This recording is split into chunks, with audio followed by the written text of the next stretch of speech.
Oh, what's up sa inyo mga kabayan? Nandito na naman tayo. Pangitang-ita na naman mga kabayan. Meron na naman tayong pag-uusap at bibigyan ng reaksyon mga kabayan, no? At ito mga kabayan hindi masyadong kumbaga nagiging viral, hindi masyadong matunog, no? Itong pag-uusapan natin patungkol to mga kabayan sa the most agency corrupt, no mga kabayan? The most corrupt agency, no, na hinawakan ni Bungit mga kabayan dito sa administrasyon niya.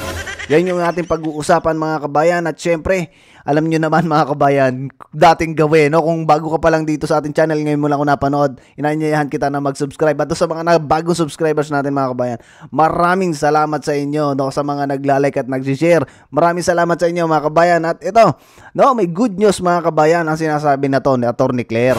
No, ito ay kailan lang mga kabayan na live. May katotohanan ba mga kabayan? Kayo na rin mismo sa inyo mong sarili mga kabayan na makakapagsabi kung may mga katotohanan ba ang mga sinasabi na to ni Atty. Claire, no? Itong mga datos-datos na kesyo ay bumaba ang presyo ng bilihin or bumaba yung pagtaas ng inflation rate. Yan naman mga kabayan ay mararamdaman ninyo at i-comment ninyo dyan mga kabayan sa ating comment section. Ito muna yung ating bibigyan ng panahon at pag-usapan mga kabayan kasi medyo tahimik, no? Bakit hindi natin narinig ang Congress dito mga kabayan sa kapalpakan na nangyari dyan sa Department of Agriculture na hinawakan ni Bungit na sobrang lalaki ng pondo mga kabayan. So pakinggan muna natin to bago tayo dumako doon mga kabayan sa most corrupt agency. Magandang umaga, Malacanang Press Corps.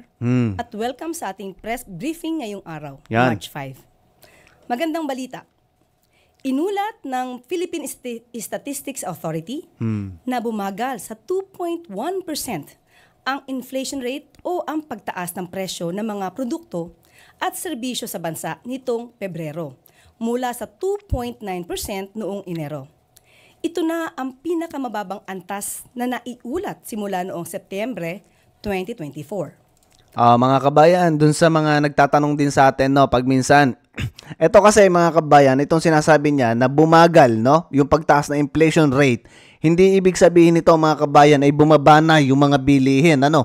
Kumbaga ito ay sinasabi lang niya dito na napabagal mga kabayan yung pagtaas ng presyo, hindi yung pagbaba mga kabayan ng presyo, no. Yun yung inflation rate na tinatawag mga kabayan. O, tuloy natin. Ang mas mababang antas ng inflation ay bunsod ng mas mabagal na pagtaas ng presyo ng food and non-alcoholic beverages na nasa 2% or 2.6%.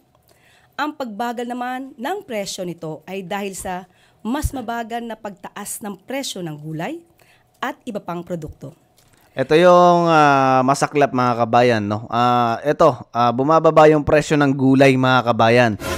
Lalo na yung mga namimili, no, yung mga nagtatanim ng mga produkto, mga kabayan, ng mga gulay, ganyan. Kita ninyo, no? Pag bumaba kasi mga kabayan yung mga presyo na yan, kawawa yung ating mga magsasaka. Pero ang mataas ang mga lakas kumita dyan, yung import mga kabayan.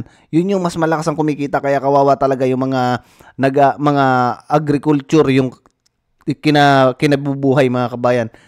Kasi mga kabayan talagang totoo yung sinasabi ni Ombudsman, no, na Martires na talagang the most corrupt agency. Pero anyway, tuloy muna natin to mga kabayan. Kasunod ng mas mababang inflation rate, nanatili sa 2.5% ang average inflation rate ngayong 2025, napasok pa rin sa full year target ng gobyerno na 2 to 4%. Ayon sa National Economic and Development Authority, ang patuloy na pagbaba ng inflation rate ay indikasyon na epektibo ang mga hakbang na ginagawa ng gobyerno kontra sa tinatawag na inflationary pressures. Sisikapin din ng ahensya na panatilihing mababa ang inflation rate at tugunan agad ang mga posibleng pagtaas ng ibang commodities. At isa pang good news, ito, good news. Available ang higit 2,000 trabaho mula sa iba't ibang pinagmalaki mga kabayan. Nito, good news nga naman to mga kabayan. 2,000 mahigit, no, na bakanting trabaho. Industriya, kasama ang ICT, aviation, tourism at service sectors. Maaaring makita ang mga available na trabaho sa www.jobs@clark.com. Wow, congratulations mga kabayan sa administrasyon ni Bungit, ha? May bakante pala na 2,000 mahigit, no, na trabaho. Ilan ba mga kabayan? Ilan ba yung mga walang trabahong Pilipino? Tingnan nga natin mga kabayan yung latest update no ngayong January 2025 mga kabayan.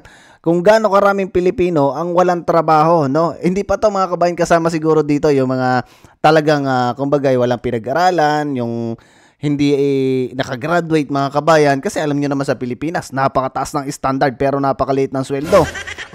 Tingnan muna natin mga kabayan itong datos dito ng PSA mga kabayan. Ito, mga Pilipinong walang trabaho nitong Enero 2025, mas dumami pa. Tapos sinasabi mga kabayan na 2,000, no? Sasapat kaya mga kabayan itong 2,000 mahigit na to na bakanting trabaho na sinasabi ni Attorney Claire mga kabayan. Ito mga kabayan, noong December 2024, ang walang trabaho mga kabayan ay 1.63 million mga kabayan. Ganyang karami. At syempre, nadagdagan pa siya mga kabayan itong January 2025, no? 2.16 million mga kabayan ang walang trabaho.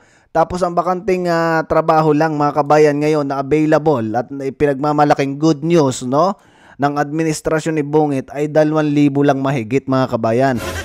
So kung hindi pa mga kabayan nakailang porsyento yung bakanting trabaho. Kita ninyo mga kabayan ganyan karami ang Pilipinong walang trabaho, no? Iyan yung mga tipong kahit sa construction mga kabayan ay hirap makahanap ng trabaho, no? Mga kabayan, napakahirap nito talaga, napakahirap ng buhay kaya lalong dumami pala, no? Ang tala na sinasabing yung dating nasa middle class mga kabayan ngayon nasa lower class na rin. Kasi nga mga kabayan, walang matinong trabahong makita. Paano hindi mga kabayan? Walang mga pumasok na investor, walang mga nagbukas na kumpanya. Kaya ganyan mga kabayan, maraming walang trabaho. Ito mga kabayan, dumako na tayo dito kay eto sa sinabi na to ni Ombudsman mga kabayan, Ombudsman Martires, no, na kung saan ay the most corrupt agency ay ang Department of Agriculture mga kabayan. So basahin nga natin mga kabayan ang sinabi diyan ng nitong yan ni Ombudsman Martires mga kabayan. Basahin nga muna natin. Nasaan na yun? Ito. Ayan mga kabayan, Ombudsman, tags Department of Agriculture, NFA as most corrupt mga kabayan Kita nyo, may nakahiga pa dito. May nakahiga pa dyan. Ito mga kabayan, nasabi diyan Ombudsman Samuel Martires on Wednesday labeled the Department of Agriculture as the most corrupt government agency, singling out its attached corruption, the most food authority NFA. So, kaya pala mga kabayan hindi bumababa ang bigas, no? Kaya pala hindi bumababa ang mga bilihin, mga kabayan.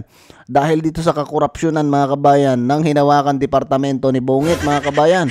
Ito patuloy natin. Its Department of Agriculture, the National Food Authority located in Quezon Memorial Circle, the agency, Martires said in a radio interview when asked to name the most corrupt agency mga kabayan. I pass by Quezon Memorial Circle every day. And there's the Department of Agrarian Reform, PELCOA, and Department of Agriculture. I thought before that this office were just quiet, but last year, when we could control the price of onions and the rice, we investigate, he said mga kabayan, no? Nag-imbestiga sila mga kabayan kasi nagtataka sila bakit nga naman yung presyo ng sibuyas, ng bigas mga kabayan ay tumataas. Ano bang ginagawa ng DA mga kabayan? Ito, when we investigated, we found corruption. Ito ang ahensya na hinawakan mga kabayan ni Bungit, no? He said nothing that the DA's employees were involved in the inspection of agricultural products. We asked customs why this was happening. They said it was because the agriculture inspector say it. Tapos tayo dyan. Okay. And all customs has to do is collect the tax, he said. Ayan. Martires pointed out that the Bureau of Customs cannot verify its product, such as fish, as this is possible. He said customs relies on certification issued by Department of Agriculture employees, particularly from the Bureau of Fisheries and Aquatic Resources. Kita mo yan mga kabayan ha? I thought there was no money there.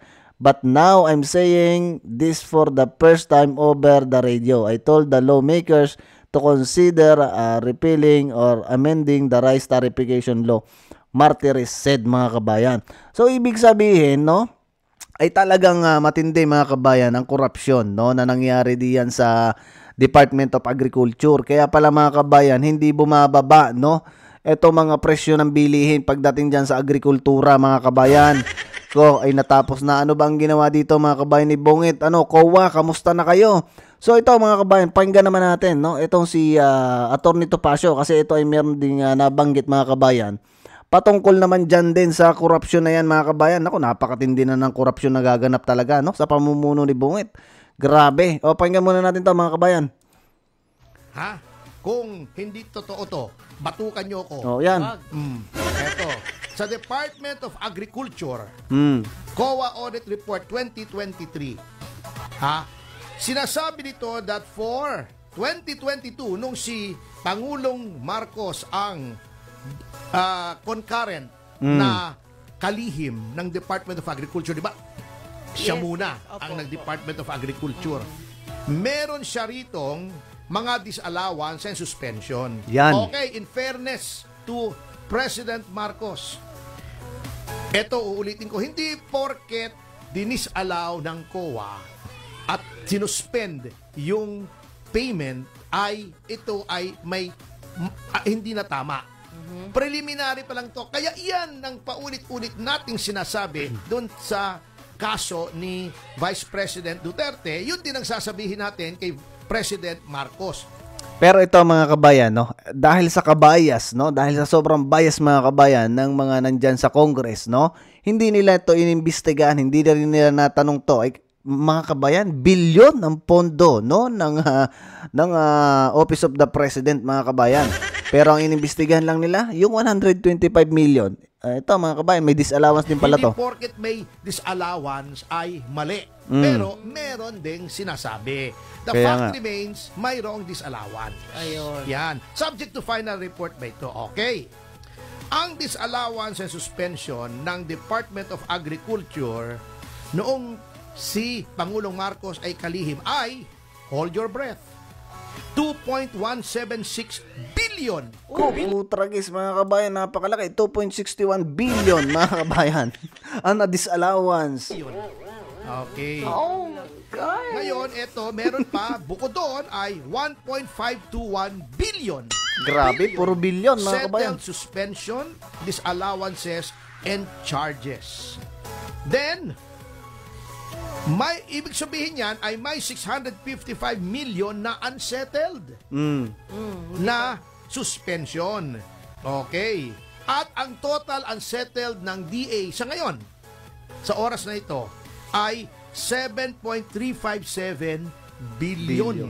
Grabe, laki mga kabayan. Sa ngayon, as of the last audit, yung 2023. Okay. Nandito yan po. I-fact check nyo ako. May website po ang Commission on Audit. Hanapin nyo po itong COA Audit Report 2023 sa Department of Agriculture. Yan. Hanapin nyo. Huwag kayo maniwala sa akin. Baka niloloko ko kasi kayo di ba? Yan mga kabayan, dapat no, dapat talaga ang mga Pilipino ay matuto mga kabayan na mag-fact check no, hindi lang yung nakikinig-kinig lang tayo dito sa mga katulad namin na nagba-vlogs no, sa mga nagbibigay ng reaksyon, mas maganda no. Kasi may nagko-comment din sa atin dito mga kabayan na bakit daw natin sinisisi doon si Bungit sa Gumuhon Tulay no, ay proyekto daw naman yun ni PRRD. Kaya much better no, para maging knowledgeable tayong lahat mga kabayan, hindi lang tayo umaasa sa mga katulad namin nagba-vlog o sa mga katulad namin nagre-reaction ng video, no, much better na kayo mismo no ay mag-fact check din no, na sa ganun mga kabayan hindi tayo ma-label dito na fake news mga kabayan. Mas maganda ibini-verify din natin yung mga sinasabi ng mga katulad natin na nagba-vlog mga kabayan. So anyway, ito yung talagang totoo mga kabayan, no? Na the most corrupt. Kasi ito mga kabayan, si Ombudsman Martires nag-imbestiga, no? Patungkol dyan sa korupsyon na nagaganap dyan sa DA na hinawakan ni Bungit mga kabayan. Kita ninyo, no? Nagkaroon pala ng billion-billion mga kabayan na disallowance dyan sa Department of Agriculture na yan nung panahon ni Bungit. Bakit mga kabayan ito hindi inimbestigahan ng Congress, no?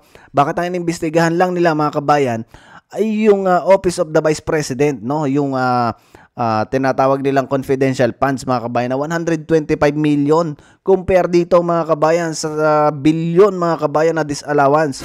Kita mo yan mga kabayan? So anyway, no, mga kabayan, hanggang dito na lang ulit muna ang ating video. Gusto natin magpakahaba-haba kaso nga lang mga kabayan, ang ating internet ay napakahina, no? Ang hirap mag-upload mga kabayan ng video, napakabagal. So anyway, maraming salamat mga kabayan sa inyong pag-antabay sa ating video. I hope na meron kayo mga kabayang naintindihan sa mga pinag-usapan natin dito. At sana mga kabayan, matuto na tayo, no? Ilagay natin yung mga politiko na alam natin mga kabayan na makakatulong sa ating bansa at hindi mga korap mga kabayan katulad nitong ngayong administrasyon na magkita ninyo mga kabayan na nangyayari. Puro korupsyon mga kabayan na nangyayari. So anyway, adjust muna sa inyo mga kabayan. Maraming salamat. Huwag nyo kalimutan mag-like, mag-share. Magbigay din kayo ng inyong opinion patungkol dito sa agency, the most corrupt agency mga kabayan ng gobyerno. Adjust muna sa inyo mga kabayan. See you sa susunod na video.